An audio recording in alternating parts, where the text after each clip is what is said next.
मंगलवार को गांधी मैदान में स्वतंत्रता दिवस के मौके पर बिहार के मुख्यमंत्री नीतीश कुमार ने समारोह में शामिल लोगों के साथ राज्य जनता को संबोधित किया।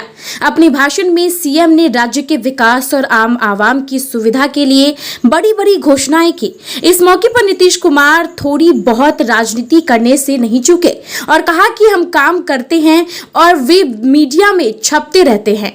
यहाँ हम आपको 10 सीएम की 10 प्रमुख घोषणाओं के बारे में बता रहे हैं, जिनका नीतीश कुमार ने खुले मंच से ऐलान किया। स्वतंत्रता दिवस समारोह में गांधी झंडा फहराने के बाद मुख्यमंत्री नीतीश कुमार ने कहा कि अगले वर्ष तक सरकार 10 लाख लोगों को सरकारी नौकरी देने का लक्ष्य पूरा कर लेगी। इसके अलावा 10 लाख लोगों के लिए रोजगार के अवसर भी अगले साल तक उपलब्ध हो जाएंगे। मुख्यमंत्री ने यह भी बताया कि 3.62 लाख नए पद का सृजन किया गया है। इन पर नियुक्ति की प्रक्रिया शुरू की जा चुकी है। अभी तक 1.50 लाख रुपए नौकरी प्राप्त हो चुके हैं। नियोजित शिक्षकों के लिए भी उन्होंने बड़ा वादा किया। उन्होंने कहा कि शिक्षकों की नियुक्ति प्रक्रिया पूरी होने के बाद नियोजित शिक्षकों के संबंध में निर्णय लिया जाएगा और उन्हें सरकार से जोड़ने पर अंतिम निर्णय होगा। अभी कई मुद्दों पर विचार विमर्श चल रहा है, जल्द ही वे सरकार से जुड़ जाएंगे। सूत्रों का कहना है कि मुख्यमंत्री नियोजित शिक्षकों को राज्य कर्मी का दर्जा देने के मुद्दे पर उनके हित में फैसला लेंगे। सीएम ने कहा कि शिक्षक मन लगाकर बच्चों को पढ़ाए। जो शिक्षक मन लगाकर बच्चों को पढ़ाएंगे उनके लिए भविष्य में भी बेहतर अवसर उपलब्ध होंगे। गायब रहने वाले शिक्षकों पर कार्रवाई होगी, उनकी आगे की राह भी मुश्किल होंगी। विद्यालय में शैक्षणिक माहौल बनाने और उनकी आधारभूत संरचना के लिए हर स्तर पर काम होगा। मुख्यमंत्री ने किसानों के लिए भी घोषणा की। उन्होंने कहा कि कम वर्षापात से जूझ रहे किसानों को आकस्मिक खेती के लिए निःशुल्क बीज मिलेंगे। जिन जिलों में कम बारिश हुई है वहां डीजल अनुदान की राशि बटेगी। राज्य भर में किसानों को 16 घंटे बिजली की आपूर्ति देने का आदेश दिया गया है। समारोह को संबोधित करते हुए मुख्यमंत्री ने कहा कि पीएमसीएच और डीएमसीएच के अलावा एनएमसीएच, एसकेएमसीएच, एएनएमसीएच का भी विस्तार होगा। जल्द यह काम शुरू कराया जाएगा।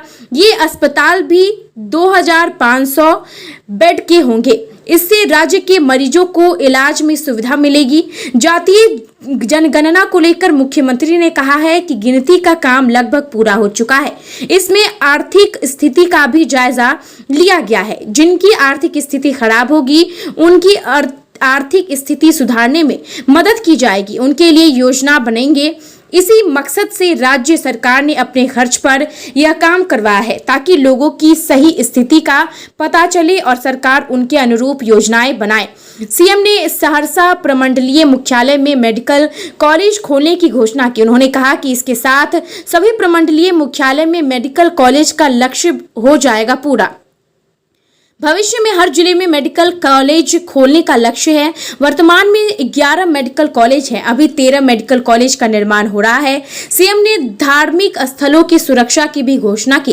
कहा कि मंदिरों की 4 दीवारी बनाने को लेकर 60 वर्ष से ज्यादा पुराना मंदिर होने की बाध्यता खत्म कर दिया गया है। अब 60 वर्ष से कम पुराने मंदिरों की 4 दीवारी की भी घेराबंदी होगी ताकि उसकी संपत्ति की रक्षा हो सके। सीएम ने यह भी कहा है कि राज्य भर में कब्रगाहों की 4 दीवारी बड़े पैमाने पर करवाई गई है। सरकार सभी धर्म के अनुयायियों का सम्मान करती है, सबके प्रति समान आस्था है। कृषि रोड मैप को लेकर नीतीश कुमार का कहना है कि 3 कृषि रोड मैप के बाद सूबे में किसानों की स्थिति काफी सुधार में हुआ है। धान, गेहूं, मकई का उत्पादन दोगुना हुआ है। दूध, अंडा, मछली, मांस का उत्पादन भी काफी बढ़ा है। मछली का उत्पादन 3 गुना हुआ है। उन्होंने कहा कि इथेनॉल का उत्पादन बढ़ाए जाने से मक्का किसानों को लाभ हो रहा है। सतत जीविका पूर्वार्जन के लिए अब 2 लाख की सहायता मिलेगी। मुख्यमंत्री ने स्वतंत्रता दिवस के मौके का इस्तेमाल बिहार को विशेष राज्य का दर्जा दिलाने के लिए भी किया। उन्होंने कहा कि बिहार को विशेष राज्य का दर्जा मिलना पर हम और तरक्की करते, लेकिन सीमित संसाधनों के बाद भी बिहार ने हर क्षेत्र में बेहतर काम किया। हमने अपने बूते पर विकास की गति को न सिर्फ बनाए रखा बल्कि आगे भी बढ़ाया। पटना से श्वेता मेहता की रिपोर्ट। स्वतंत्रता दिवस के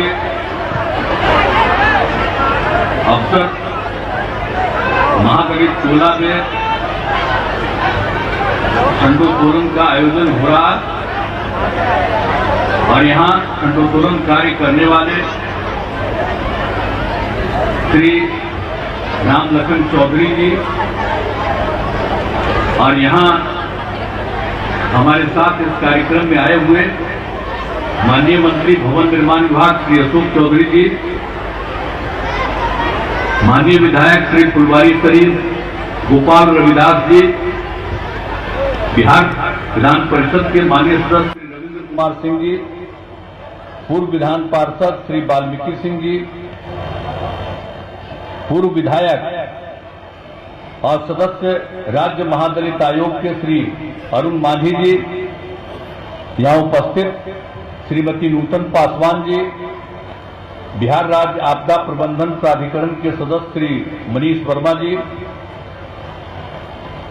अपर मुख्य सचिव गृह विभाग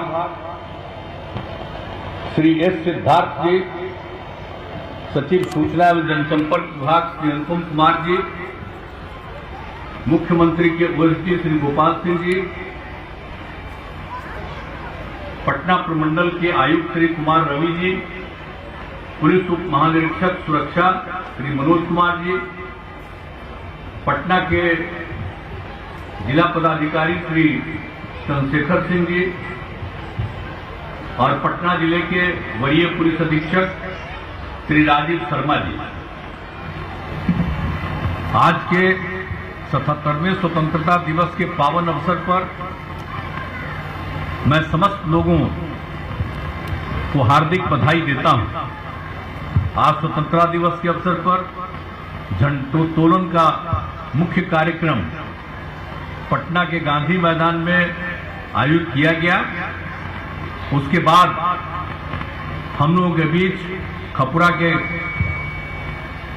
खपुरा महादलित टोला में झंडोत्तोलन का कार्यक्रम शामिल हुआ।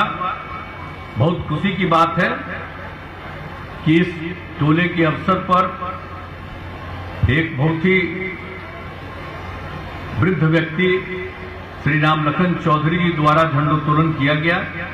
मैं उनको बधाई देता हूं।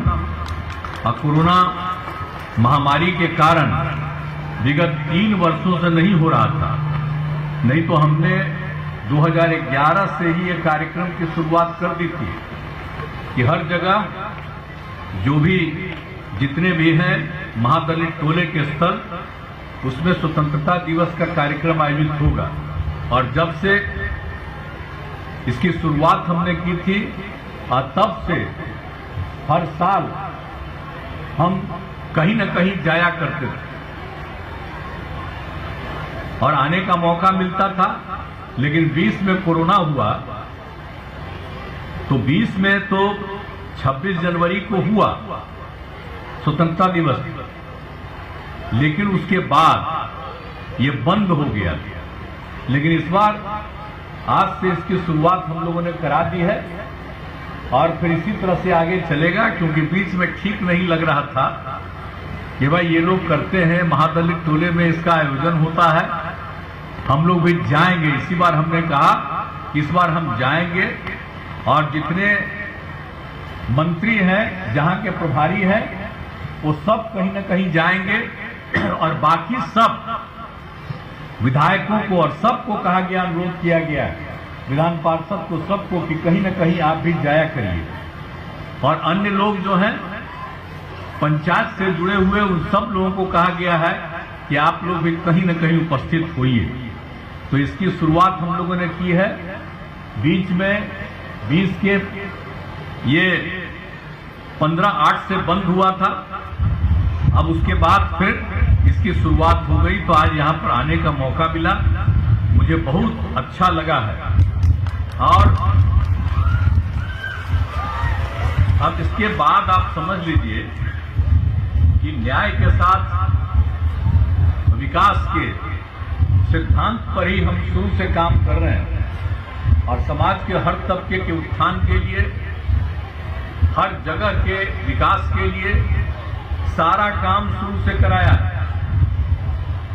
गरीब परिवार की लड़कियां पढ़ती रही थी, उनके पढ़ने का इंतजाम से लेकर के लड़के लड़की सबको आगे बढ़ाने का हर गांव तक पहुंचने के लिए रास्ता बना करके सड़क पुल पुलिया का, और इधर देख रहे हैं कितना बड़ा काम हो रहा। और आपको फिर आने का भी उधर जो कार्यक्रम समूचा हो रहा, चारों तरफ हम काम करवा रहे हैं और बहुत अच्छे ढंग से इसका सब कुछ होगा। ये सब काम तो हम लोग कर ही रहे हैं, और सब कुछ जो हम लोग काम कर रहे हैं, 7-8 से ही महादलित विकास मिशन का गठन किया गया और विकास के विशेष कार्यक्रम चलाए गए। अब इसके लिए तो हम लोग सब काम करते जा रहे हैं, तो सब जगह करते हैं। आवासीय विद्यालय, छात्रावास का निर्माण, इन वर्गों के युवाओं को सिविल सेवा प्रोत्साहन प्रोत्साहन, ग्रामीण परिवहन उद्यमी योजना, सबका लाभ दिया जा रहा। और इतना हम आपको आश्वस्त करते हैं कि बिहार के विकास के लिए हम लोग बराबर काम कर रहे हैं और इस काम को छोड़ेंगे नहीं। अब यहाँ जो आना था, अब उसके बाद में हमको पता चला कि भाई महादलित टोला के अंदर लोगों की इच्छा है कि कुछ काम होना चाहिए हमारा। तो हमने यहाँ पर अधिकारियों को कह दिया कि एक एक चीज को देख लीजिए, और देखने के बाद जो भी चीज है आवश्यकता उसको सरकार करेगी। इसलिए यहाँ महदल परिवारों द्वारा स्वास्थ्य उपकेंद्र की मांग की गई है। अब आप जान लीजिए कि यहाँ पर स्वास्थ्य उपकेंद्र की स्थापना की जाएगी, ये तय कर दिया गया, ये आप जान लीजिए। और फिर प्राथमिक विद्यालय खपुरा का भवन जर्जर स्थिति में है। इस प्राथमिक विद्यालय के पुराने भवन के स्थान पर 6 कमरों का नया भवन बनाया जाएगा और इसके निर्माण के लिए भी योजना बना दी गई। उसके लिए 41 लाख रुपए का आवंटन कर दिया गया। तो आप लोग जो सोच रहे तो सब काम हो रहा। और इस महादलित टोला में सामुदायिक भवन सह वर्क सेट का निर्माण कराया जाएगा। इसके निर्माण हेतु भूमि चिन्हित की जा रही है, जिसके निर्माण पर लगभग 29 लाख रुपए की लागत आएगी। इस पंचायत में पंचायत सरकार भवन का निर्माण भी किया जाएगा।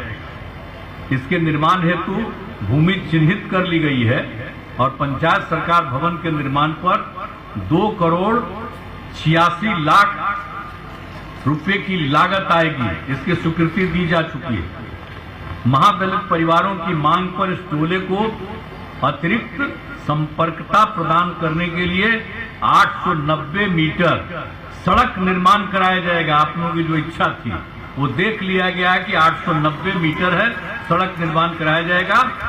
और इस पथ के निर्माण में लगभग 1 करोड़ रुपया लगेगा, उसको भी स्वीकृति दी जाएगी, दे दी गई है। महादलित टोला खपुरा में आंगनबाड़ी भवन के निर्माण कराया जाएगा, जिस पर भी 10 लाख रुपए की लागत आएगी। और महादलित टोला खपुरा में स्वयं सहायता समूह के जीविका दीदियों के लिए ग्राम संगठन भवन का निर्माण कराया जाएगा। इसके लिए भी तय कर दिया गया, उसका भी ग्राम संगठन का निर्माण किया जाएगा। इसकी 17 लाख रुपए की लागत आएगी। इस टोले में लोहिया स्वच्छ बिहार अभियान अंतर्गत सामुदायिक स्वच्छता परिसर का निर्माण कराया जाएगा। तो आप लोगों की जो इच्छा थी, पता कर लिया था कि यहाँ पर जा रहे हैं, तो आप सब लोगों का बात हम लोग मान करके कर रहे हैं। और इसके लिए आपसे यही कहेंगे, सब प्रेम और भाईचारे का भाव रखिएगा। और इस राज्य को आगे बढ़ाया जा रहा है और सब तबके का उत्थान किया जा रहा है। इसीलिए आप सबकी इन सब चीजों को हम कर रहे हैं और आज आने का मौका मिला, बड़ी खुशी की बात है। और पहले तो हमारा रिश्ता रहा ही है ना भाई, हम सब जगह रहते ही थे ना। आपको मालूम है ना, पहले हम एमपी होते थे बाढ़ के, तो कितना घूमते थे। उसी के चलते ना आपका बहुत जगह आने में दिक्कत होता था। एक एक जगह का काम हम करवा रहे हैं, हम भुलाए थोड़ी है, पूरे बिहार का भी काम करा रहे हैं। लेकिन यहाँ तो कोई गांव है जी, एक भी गांव है जहां पर हम नहीं पहुंचे हैं। ये बुजुर्ग लोग हैं, सबको याद होगा। अब बाकी सब तो नया बच्चा है तो नहीं होगा, सबको मालूम होगा। कोई गांव नहीं जहां हम नहीं गए थे। तो इसीलिए और अब आने का मौका मिलता है तो बड़ी खुशी होती है। ताज आ करके आप लोगों को मैं बधाई देता हूं कि आप लोगों ने यहां पर बहुत अच्छे ढंग से किया है काम, और आपने जो राम लखन चौधरी जी ने झंडोत्तोलन किया, इसके लिए मैं पुनः आपको बधाई देता हूं। और हमारी कामना है कि समाज में सद्भाव और भाईचारे का वातावरण रहे।